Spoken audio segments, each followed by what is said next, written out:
오늘 같이 나누실 말씀은 구약성경 역대하 16장 10절부터 14절 말씀까지입니다.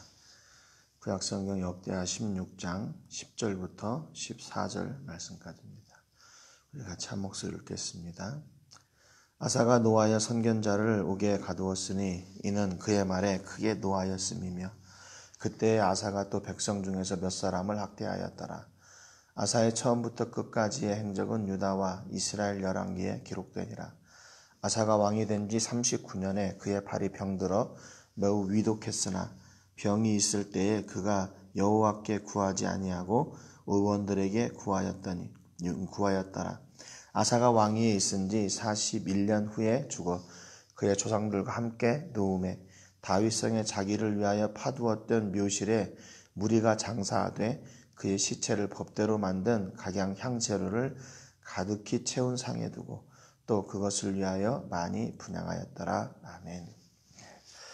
어제 말씀을 통해서 바하사의 공격을 대비한 아사의 전략은 하나님을 찾는 것이 아니라 아람왕 베나닷의 도움을 요청하는 것이었고 그의 도움을 기대하는 것이었고 그가 자기 앞에 있는 그 어려움들을 능히 이길 수 있을 것이라 이렇게 생각을 했습니다. 물론 그의 예상은 적중했고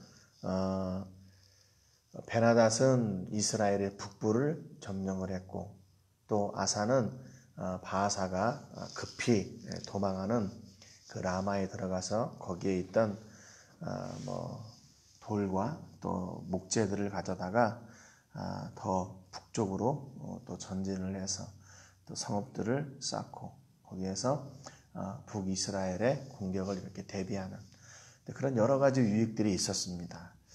이렇게 한참 승리의 감격에 취해 있을 때 하나님은 선견자 하나니를 보내셔가지고 아사가 했던 그 일을 평가해 주세요.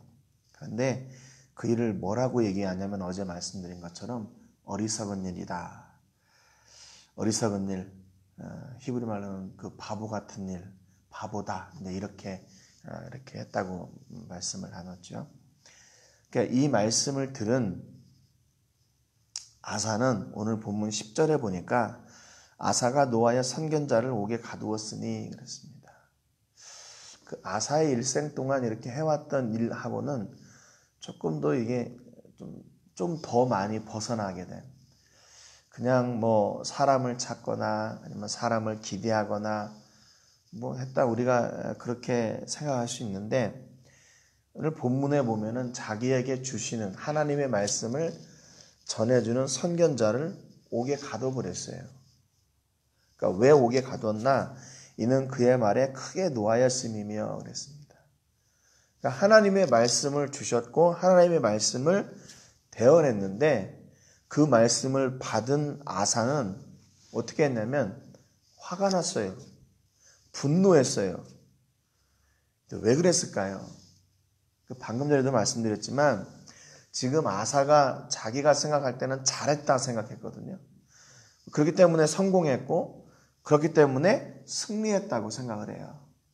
더 많은 성을 차지했고 또 북이스라엘을 쫓아냈고 그러니까 여러 가지 면에서 이거는 좋은 작전이었고 자기가 생각할 때는 승리였고 성공이었다 생각을 했습니다. 그런데 하나님은 그게 성공이 아니라고 얘기하세요. 그게 승리가 아니라고 말씀하십니다. 왜냐하면 그것이 하나님께서 주신 것이 아니었기 때문에 라고 어제도 말씀드렸죠. 그런데 그것이 승리, 내가 생각할 때 그것이 승리라고 생각했고 성공이라고 생각했는데 그게 아니라고 말씀하니까 이게 화가 난 거예요. 분노했어요. 이게 왜 성공이 아니야? 이게 왜 승리가 아니야? 이게 내가 이렇게 해가지고 결과가 있잖아. 아사의 말이 틀린 건 아니에요. 틀린 건 아니에요. 그런데 왜 그것이 성공이 아닌가? 어제도 말씀드렸지만 하나님이 계시지 않으니까 하나님이 허락하시지 않은 것이니까 그게 성공이 아니었고 승리가 아니었다는 겁니다. 그런데 우리도 역시 마찬가지죠. 우리가 생각할 때 우리는 결과를 보고 야 이게 이렇게 됐으니까 이게 좋은 거 아니야? 라고 생각하죠. 잘 됐다고 생각하죠. 그것이 좋은 것이라고 생각하죠. 그런데 하나님이 그것을 허락하셨나? 우리는 늘 그것을 확인해야 됩니다. 근데 오늘 아사가 그것이 성공이 아니라고 말씀하시는 그 하나님의 음성에 어떻게 되냐면 하나님 이게 진짜 성공이 아닙니까? 내가 이렇게 준비하고 이렇게 해서 이런 결과를 얻었는데 이게 성공이 아니란 말입니까? 하나님 앞에 다시 여쭤봐야 되는데 그러지 않았어요. 그래서 화가 났어요. 하나님을 갖다가 야 당장 옥에 가둬라. 이게 성공이 아니라고 화가 나고 분노하고 그를 옥에 가둬라 했어요. 그런데 또 그 다음에 보니까 그때의 아사가 또 백성 중에서 몇 사람을 학대하였더라 그랬습니다. 더 큰 일이 일어납니다. 학대라는 말은 히브리 말로 라차츠라는 말인데 이게 으깨다, 부수다, 또 압제하다 그런 말이에요. 그러니까 지금 어떤 백성들이 있었나 하면 하나님의 말씀을 대언했는데 그 말씀을 대언한 것을 보고 화내는 아사, 그리고 그 하나님을 옥에 가둔 아사를 보고 임금님 그거 잘못된 거 아닙니까? 라고 충언을 했던 사람들이 있었던 거예요. 하나님 임금님 지금 이 시점에서 화를 내실 게 아니라 하나님의 말씀에 귀 기울여야 되지 않습니까? 이런 충언을 했던 사람들이 있었던 것 같아요. 그러니까 너도 같은 뜻이야? 너도 같은 생각이야? 어떻게 그럴 수가 있어? 내가 얼마나 수고하고 내가 얼마나 노력하고 내가 얼마나 많은 땀과 눈물을 흘렸는데 어떻게 이럴 수가 있어? 그러면서 그들을 압제한 겁니다. 그들을 박해를 했어요. 학대를 했어요. 아주 심하게 했습니다. 심하게. 그러니까 하나님이 자기 마음에서 떠난 것은 생각하지 않고 자기의 생각으로만 지금 가득 차 있는 거예요. 그래서 이게 아니라고 화가 났습니다. 신명기 28장 15절에 보면 네가 만일 내 하나님 여호와의 말씀을 순종하지 아니하여 내가 오늘 내게 명령하는 그의 모든 명령과 규례를 지켜 행하지 아니하면 이 모든 저주가 내게 임하며 내게 이를 것이니 그랬어요. 그러니까 하나님의 말씀은 어떻게 해야 되나? 하나님의 말씀은 그 모든 말씀을 지켜 행해야 돼요. 순종해야 돼요. 순종. 그의 모든 명령과 규례를 지켜 그렇게 말씀하고 있거든요. 그러니까 이 말씀을 행하지 아니하면 저주가 내게 임할 것이다 그랬잖아요. 이 말씀은 뭐냐면 그러면 저주하기 위해서 그 말씀을 주신 건가? 아니죠. 그 말씀을 지키고 복받으라고 있는 겁니다. 그 말씀을 지키고 복받으라고 있는 거예요. 복을 주시기 위한 말씀이에요. 하나님의 말씀에 순종하지 않으면 저주가 있으니까 너는 그 말씀을 지켜 복을 받아라 그 말입니다. 이 말씀을 가지고 하나님이 사람들을 저주하려고 그래. 아니요, 이건 저주의 용도로 주시는 말씀이 아니라 복을 주시려고 하는 말씀이에요. 그 말씀을 지키고 그 말씀을 듣고 지키면 되잖아요. 그러면 복을 주실 거니까. 고린도후서 1장 19절에 보니까 바울이 이렇게 얘기합니다. 우리 곧 나와 실로아노와 디모데로 말미암아 너희 가운데 전파된 하나님의 아들 예수 그리스도는 예하고 아니라함이 되지 아니하였으니 그에게는 예만 되었느니라 그랬어요.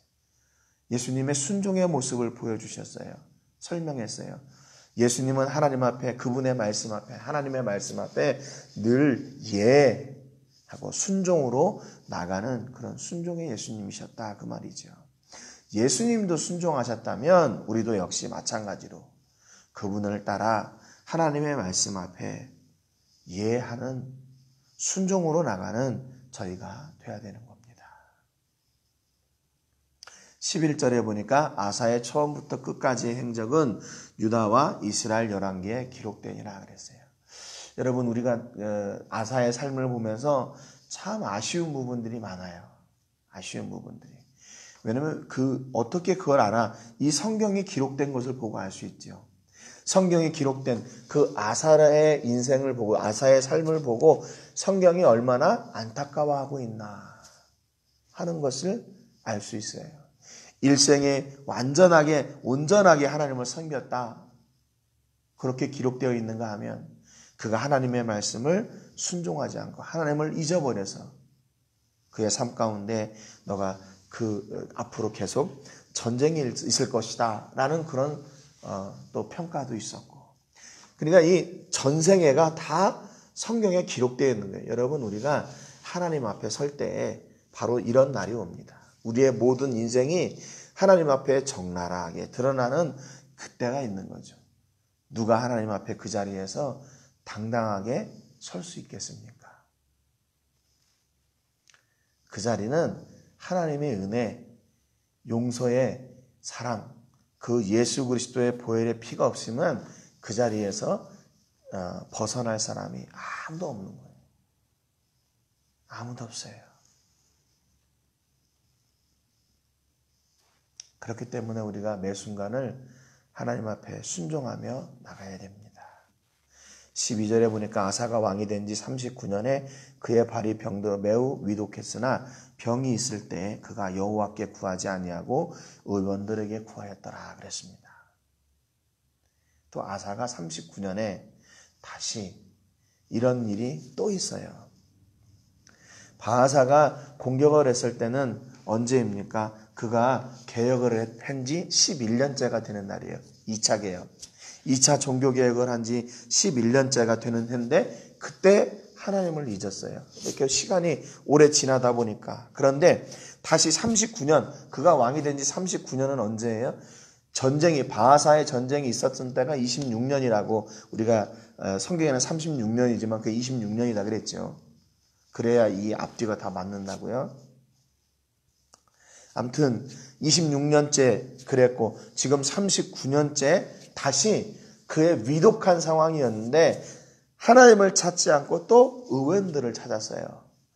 그게 이 바하사의 공격이 있었던 지 13년이 지난 때입니다. 그러니까 한 10년 지나면 이렇게 있나 봐요. 하나님을 잊나 봐요. 믿음이 든다 하고 나는 믿음이 있다 생각했는데 한 10년이 지나면 또다시 믿음이 없어지나 봐요. 그러니까 아사를 통해서 우리가 그런 걸 보는 거예요. 우리의 믿음이 어떻게 가야 되나 끝까지 변함없이 가야 된다 하는 것을 우리가 다시 보게 됩니다. 바하사가 공격했을 때 하나님을 찾지 않고 아람왕 베나닷을 찾았는데 그가 말년에 39년에 병들어 위독할 때 병이 들었을 때 하나님께 구하지 않고 의원들에게 구했대요. 그러니까 여러분 이거 왜 성경에 기록했을까요? 안타까운 거예요 이게. 왜 그렇게 구했을까? 그렇게 하지 않았으면 사람을 찾지 않았더라면 하나님께서 더 놀라운 일을 이루셨을 텐데. 그 아람왕 하나님의 큰 계획은 아람왕까지도 치는 것이 하나님의 계획이었는데 그 계획을 무산시킨 것이 누구냐? 바로 아사의 인간적인 선택. 자기가 먼저 결정한 것. 그것이라고 그랬잖아요. 39년에 또 이런 일들이 일어나게 됩니다. 여러분 그러니까 우리가 지금 아사, 그의 아버지 아비야, 또 르호보암, 솔로몬 이 모든 그 인생을 통해서 우리에게 보여주는 게 뭐냐? 신앙은 단거리 경주가 아니라 장거리 경주. 끝까지 가는 거다. 끝까지. 어떤 상황에서든지 우리가 하나님을 찾고 먼저 그분의 은혜를 따라 그분의 은혜를 쫓아 살고 그분의 역사를 구하는 것. 그것이 바로 믿음이고 그 믿음의 삶을 지속하는 것이다 라는 것을 우리에게 보여주세요. 13절에 아사가 왕이 있은 지 41년 후에 죽어 그의 조상들과 함께 누움에 결국 그의 인생을 마감하게 돼요. 14절에 다윗성에 자기를 위하여 파두었던 묘실에 무리가 장사하되 그의 시체를 법대로 만든 각양 향재료를 가득히 재운상에 두고 또 그것을 위하여 많이 분양하였더라 그랬습니다. 누구나 다 인생이 이렇게 마감을 하잖아요. 그런데 아사의 마지막 그 시점의 인생은 아쉬운 인생이에요. 아쉬워요. 왜? 그때도 하나님을 찾고 그가 병이 들었지만 하나님을 찾음으로 다시 회복되어 그의 일생을 이렇게 잘 마무리했더라. 그렇게 성경이 기록했더라면 얼마나 좋을까요? 여러분의 인생 가운데 이렇게 아쉬움을 남기는 인생이 되지 않기를 주님의 이름으로 축복합니다. 우리의 인생이 아쉽다 그 말은 뭐냐면 우리 이 땅에 돈을 많이 남기고 뭐 어떤 업적을 많이 남기고 그래서 그 업적을 많이 남겼냐 못 남겼냐 때문에 아쉬운 것이 아니라 그 인생 가운데 하나님이 계셨나 그러지 않았나 그것 때문에 성경은 이렇게 아쉬운 마무리를 이렇게 기록을 하는 겁니다. 만약에 성경이 이 아사의 업적에 기록이 되었더라면 아마 이거보다 더 많은 이야기를 썼어야 될 거예요. 뭐를 하고 뭐를 했고 뭐를 어떻게 승리했고 무엇을 어떻게 성공했고 어떻게 많은 부흥을 하게 됐고 그런 거. 그런데 성경이 아사의 삶을 통해서 중점적으로 기록했던 건 뭐냐면 그가 하나님을 찾은 시점, 하나님을 찾지 않은 것. 그것을 기록하고 있다는 거죠. 그렇기 때문에 하나님의 관심은 어디에 있나? 우리가 얼마나 많은 일을 해내었느냐? 그게 아니라 우리가 얼마나 많은 일을 하나님으로 인해 해냈냐? 하나님과 함께 했냐? 그 일을 하기 전에 하나님께 구했고 그 일을 하면서 하나님께 구했고 그 일을 마치고 하나님께 영광을 돌렸냐? 성경의 중심은 그거예요. 여러분의 인생 가운데서 내가 무엇을 어떻게 행해내야 되겠다. 내가 어떻게 그것을 이루리라. 이것이 우리 인생의 목표가 아니라 내가 내 인생 가운데 철저하게 하나님을 가득 채우리라. 하나님을 여러분의 삶 가운데서 가득 채우시는 은혜가 있기를 주님의 이름으로 축복합니다. 어떤 일을 만나든지 무슨 상황에서든지 하나님을 찾음으로 하나님께서 주시는 만사 형통하는 복을 누리시기를 주님의 이름으로 축복합니다. 예, 하나님이 계실 때 만사 형통하는 것이죠. 설령 세상이 말하는 실패, 낙심의 자리에 가 있다 할지라도 하나님이 주신 것이라면 그것이 성공이라는 것을 잊지 않는 은혜와 복이 넘치시기를 주님의 이름으로 축복합니다. 그래서 여러분, 우리 모든 삶의 과정이 중요한 거예요.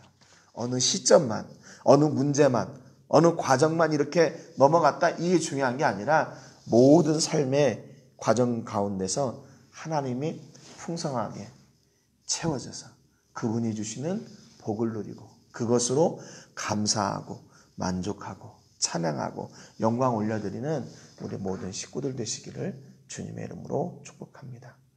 오늘 기도하실 때는 산타페 교회를 위해서 기도해 주시기 바랍니다. 그곳을 이제 속히 공사가 마무리되게 해주시고 지금 우기가 와가지고 이 공사가 계속 이렇게 더뎌지고 있는데 어려움 없게 하시고 이제 곧 지붕을 올릴 텐데 모든 과정 중에서 안전사고 없도록 하시고 잘 마무리될 수 있도록 위해서 기도해 주시고 그 교회를 통해서 하나님의 선한 영향력이 또 그 지역에 그쳐지게 해주시고 예수 그리스도의 생명의 복음이 그 땅 가운데 전파되는 통로가 될 수 있도록 위해서 기도해 주시기 바랍니다. 오늘 말씀처럼 하나님의 말씀 앞에 모두가 예가 되게 하는 그런 믿음이 되게 해 주시기를 위해서 같이 기도하시기를 바랍니다. 제가 먼저 기도하고 같이 기도하겠습니다. 하나님 아버지 감사드립니다.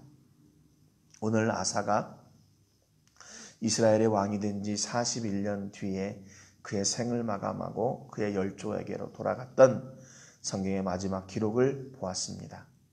그러나 그의 인생의 말년에 다시 하나님을 잊고 하나님을 구하지 않고 사람에게 구했다. 성경이 아쉬운 마무리를 아사의 인생에 평가를 남겨둡니다. 하나님, 오늘 우리의 삶을 보시고 성경은 어떻게 평가하시렵니까? 또 우리의 마지막 날 우리를 향한 성경의 평가는 어떻게 기록되어질지 하나님 저희가 우리 자신을 돌아보게 해 주셔서 감사합니다. 오늘도 내일도 앞으로의 모든 날 가운데 하나님을 우리 삶 가운데 온전히 채우게 하여 주시고 어떤 상황에든지 누구를 만나든지 우리의 삶 속에 하나님을 가득 채운 그런 믿음의 사람들 되게 하여 주시옵소서. 어려움이 와도 낙심하지 말게 하시고 또한 조그마한 성공에도 교만하지 않게 하시고 모든 것이 하나님으로부터 왔음을 깨닫고 하나님께 감사하고 다시 하나님께로 돌아가고 다시 하나님과 함께 시작하는 믿음의 사람들이 다 되게 하여 주시옵소서. 영광 드리며 예수님의 이름으로 기도합니다. 아멘.